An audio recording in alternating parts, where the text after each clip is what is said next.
Saudara-saudaraku sebangsa setanah air yang saya cintai, saya banggakan.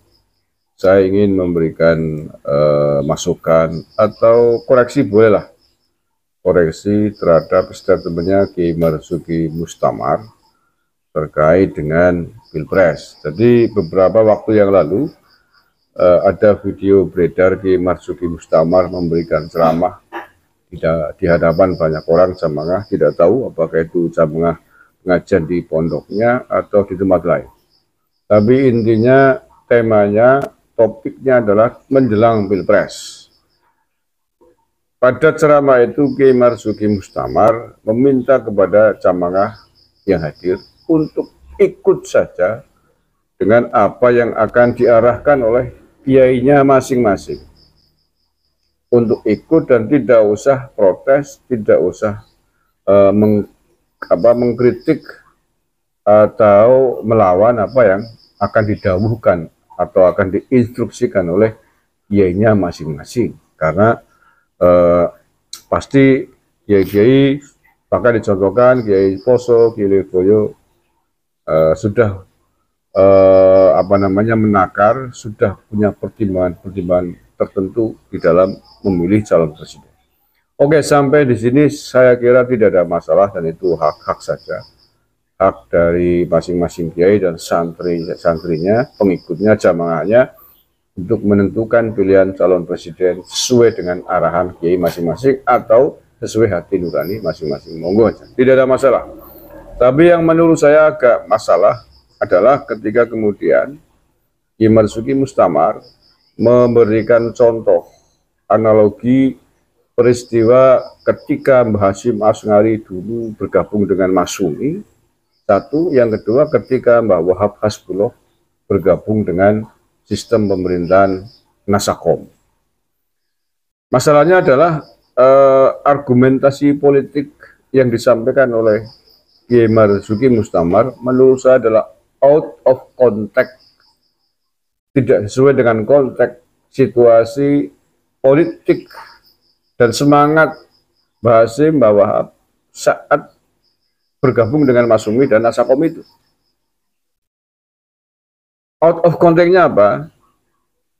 Kiai Marzuki Mustamar menceritakan bahwa mengapa Mbah Hasyim Asy'ari, mengapa Mbah Wahab Hasbuloh memutuskan bergabung dengan Masyumi, dengan Nasakom. Itu dengan tujuan ingin berdakwah, ingin ngomong, ingin agar orang-orang Wahabi yang ada di Masyumi bisa ikut sesuai atau mengikuti apa yang menjadi prinsip-prinsip di dalam ajaran NU.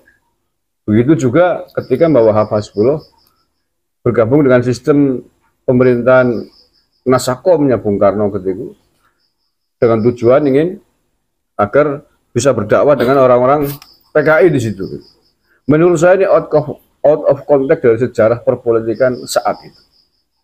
Mbah Hasyim Asy'ari ketika itu tahun pasca kemerdekaan, di menjelang tahun 50-an lah. Tahun-tahun itu Mbah Hasyim Asy'ari dipercaya menjadi ketua Masyumi. NU bergabung dengan Partai Masyumi.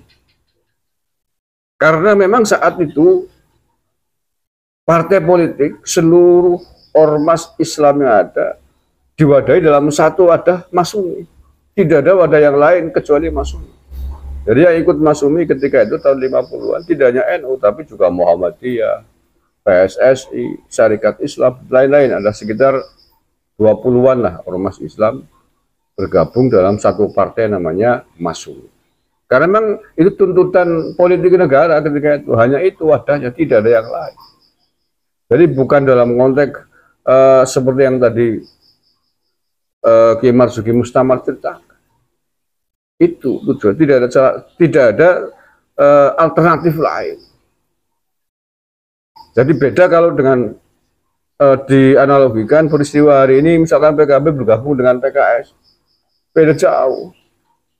Dan konteksnya, tujuannya ketika itu adalah bagaimana agar NU punya berperan di dalam negara, sistem pemerintahan negara. Hanya itu jalan. Jadi dalam konteks tujuannya ketika itu menyelamatkan NU agar bisa berperan di negara. bukan ambisi kekuasaan. Nah, apakah Caimin hari ini bergabung dengan PKS Group dalam konteks menyelamatkan NU? Silakan dijawab sendiri. Yang kedua, ketika Bahwa Basbuloh memutuskan bergabung dengan sistem pemerintahan Nasakom, itu tahun 60-an. Nasakom itu singkatan nasionalis, agamis, dan komunis.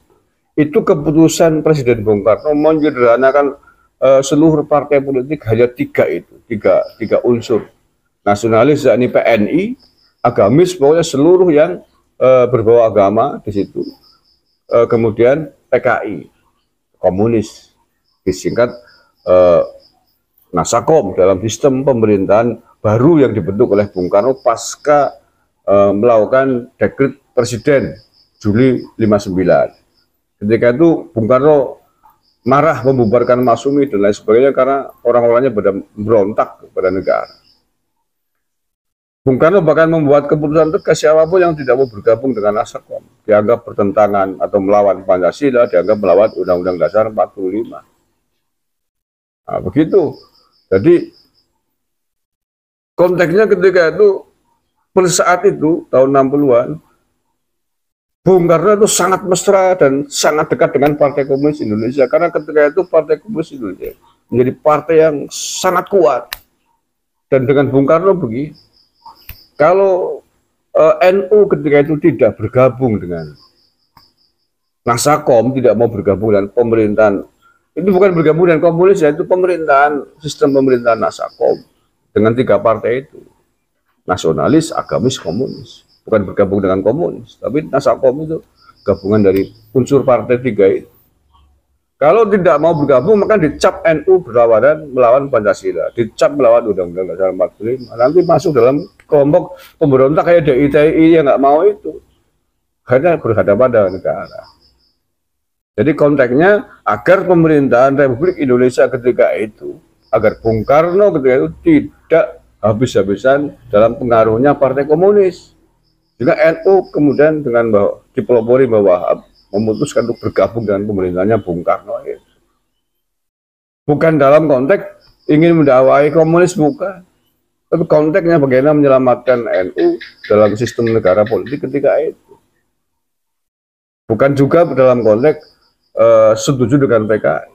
Faktanya apa? Ketika kemudian tahun 65 PKI memberontak kepada negara, meletus pemberontakan G13 PKI NU, kemudian yang paling depan bersama TNI ketika itu melawan pemberontakan PKI. Itu artinya bahwa NU ketika itu bukan karena setuju dengan komunis, tapi bukan pula maksudnya adalah seperti yang diceritakan oleh Romo Kiai Marzuki Mustamar dalam konteks ingin mendakwai orang-orang PKI, kan nggak sempat berpikir ke situ. Situasi politik ketika itu adalah bagaimana menyelamatkan kelompok masing-masing dalam polemik kekuatan-kekuatan yang saling beradu, saling konflik. Bagaimana bisa berebut kekuasaan di negara agar berperan dengan negara. Nggak koper, belum sempat mikirin dakwai. Menyelamatkan NU sendiri juga ketika itu luar biasa. NU kan baru saja dihajar habis-habisan oleh Masyumi.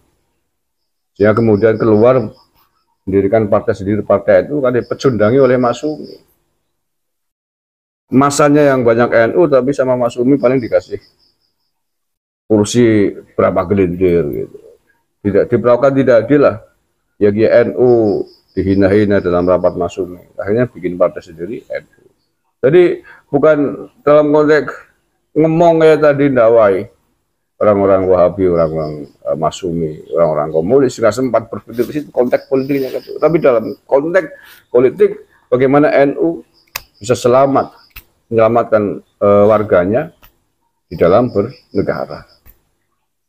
Kalau hari ini konteks hari ini apakah seperti itu? Enggak. Apakah Caimin gabung dengan PKS, gabung dengan kelompok-kelompok pendukungnya ex-HTFPI dalam konteks kepentingan NU? Ya, saya kira jauh sekali konteksnya. Kalau dalam konteks kepentingan NU misalkan, gampang menurut saya, justru menarik diri, nggak usah ikut gabung dengan mereka, malah selamat. Lah ya mereka nggak bisa nyalon akhirnya kan, kalau PKB nggak gabung dengan PKS dan Nasdem, justru mereka yang akan mati karena kekurangan syarat untuk bisa daftar calon presiden. Itu kalau mau menolong NU malah begitu. Tapi dengan bergabungnya dengan mereka justru malah membantu mereka, membuat mereka eksis. Jauh sekali konteksnya kalau kemudian dianalogikan dengan peristiwa dulu NU bergabung dengan Masakom dan Masuk. Loss of contact menurut saya. Mohon maaf, itu saya kira koreksi saya untuk statementnya Kiai Marzuki Mustamar. Terima kasih.